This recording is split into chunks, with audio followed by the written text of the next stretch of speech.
It has been a remarkable, what has it been, 5 weeks, just over maybe, about 5 weeks.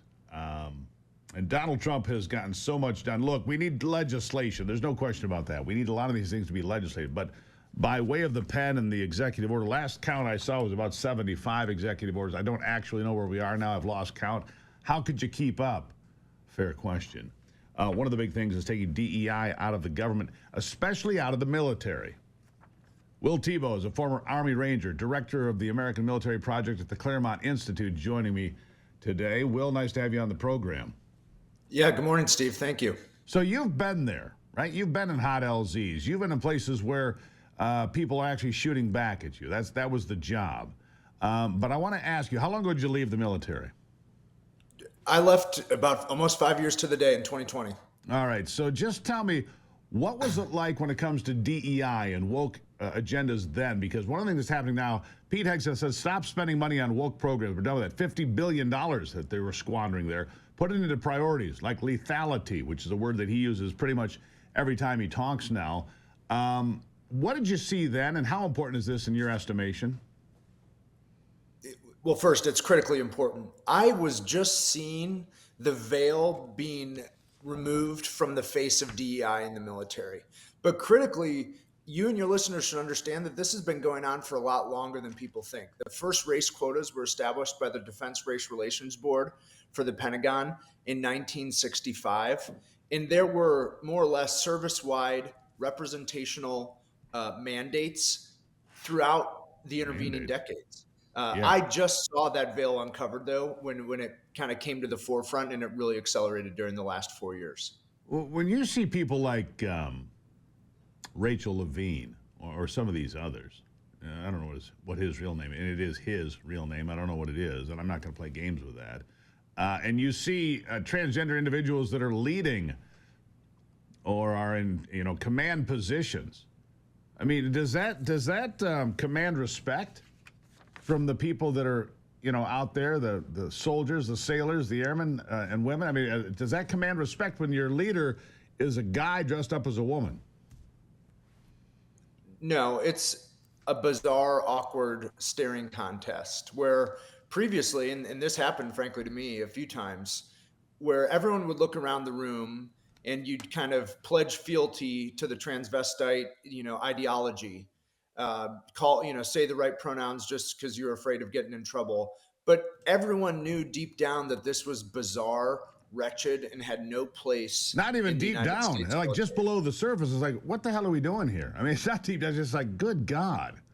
We have wars to fight. We have operations to execute. We don't have time for this, make-up, play, make-believe nonsense. Did you?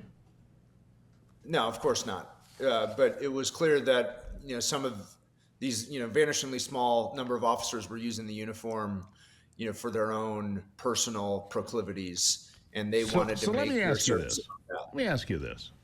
You were an Army Ranger.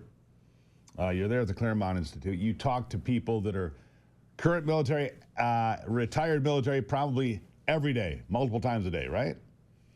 What do people think about Pete Hegseth? Are they pleased with this pick? I mean, it's unconventional, but he seems to be laser focused. He seems to be all business from what I'm watching. I don't know the man. I've never met him. Of course, he worked in a competing network.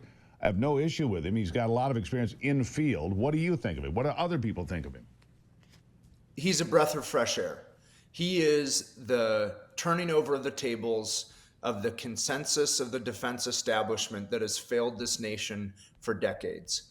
Everyone knew there was a problem, and Mike Walls said this in Secretary Hegseth's confirmation hearing. Everyone knew there was a problem, and everyone knew that radical change was necessary to fix the problem.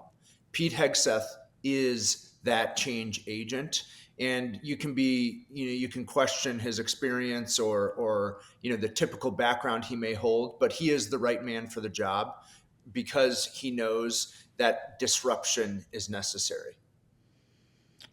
So that's obviously pretty intense. What do you think of, so besides DEI and that $50 billion shift, what other priorities would you like to see addressed here, Will, as the military moves into a new phase? Obviously, transgendered individuals are no longer going to be working there. Good. We need people that can be respected. When a drill sergeant comes in, you don't want to have to call her Sally. Got it. Perfect. What else do you want to see? I want to see the Department of Defense modernized for the 21st century. We just witnessed, and still are witnessing, a laboratory of modern warfare in Eastern Europe that has changed the face of conflict for the next 100 years. Just like the machine gun coming on the scene in the outset of World War I changed warfare for the rest of the 20th century. If the DoD doesn't figure out how to adopt technology faster than the status quo, we will be stuck fighting with sticks and stones while the rest of the world is fighting with drones. We have to figure out the acquisition program so we're not buying technology that's 5 years old for tomorrow's soldiers. We have to make sure that we're relevant, lethal, and nimble enough to respond to multiple threats in our homeland and around the world if and when the president calls the military to do so now. And I'm not sure they're ready, even now. Yeah. Well, we're going to need to be. In the meantime, it seems that Donald Trump's going to bring peace to Ukraine. We've got that figured out. He's got Zelensky in town today, and we'll take the natural resources, and we're also going to take some of our money off the table. We don't even know where it went. I really appreciate you being here, Will. I wish we had some more time because I'd like to know more about digging deeper into the military, but I appreciate what you did as an Army Ranger standing watch for me during a period of your life. Thank you for that. Thanks for your support, Steve, and thanks for having me on the show. You come back anytime. I appreciate it, my friend. All right. I do appreciate the people that are Army Rangers. They stand watch for you in places you don't even know exist to make sure that nobody comes here to where you do exist. That's a fact. Still to come, Congressman Tim Walberg, plus a caller. Sarah is on the line from Oregon. We're going to check in with her on a Free-for-All Friday. It's the Steve Gruber Show. Remember, follow us on Twitter and Facebook and Rumble and all those places. We're trying to grow it today. I need 25 new followers today on all those places. Can you help me? Are you going to step up? Are you going to be somebody? Excellent.